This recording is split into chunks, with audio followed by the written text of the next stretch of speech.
Hello বন্ধুরা, welcome back to my channel. চলো আজকে নতুন একটা ব্লগ ভিডিও নিয়ে চলে এসেছি। আর ভিডিওটা তাও অনেক দিন হয়ে গেছে, এডিট করার টাইম পাচ্ছিলাম না, আর গ্যালারিতে পড়েই ছিল। তো আমি ভাবলাম যে অনেক দিন টাইম হয়ে গেছে, তো ভিডিওটা এডিট করা যাক। এখন আর বাড়ি থেকে ইন্ট্রো দেওয়া হয় না। তো যাই হোক, আজকে চলে গেছিলাম স্টেশন থেকে হাওড়া থেকে চলে গেছি কলকাতা বাস ধরে। তো ওখানে গিয়ে আমাদের কি ছিল সেটা আমি আজকে বলবো। তো ওখানে আমাদের ছিল একটা সম্বর্ধনা, দিবকজ্যোতি সম্বর্ধনা।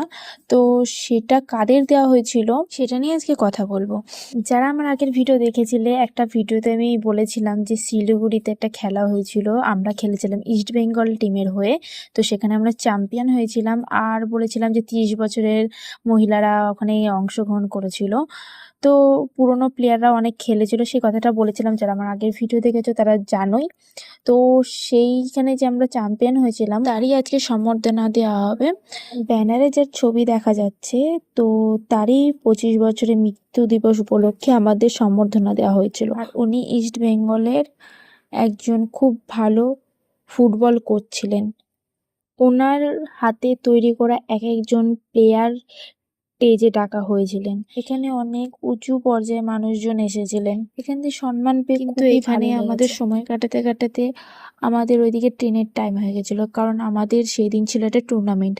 তো এখান থেকে বেরিয়ে আমাদের সেই ট্রেনটা ধরতে হতো, আর ওখানে 3টেই ট্রেন, সকালে, দুপুরে আর সেই বিকেলে সন্ধ্যার দিকে।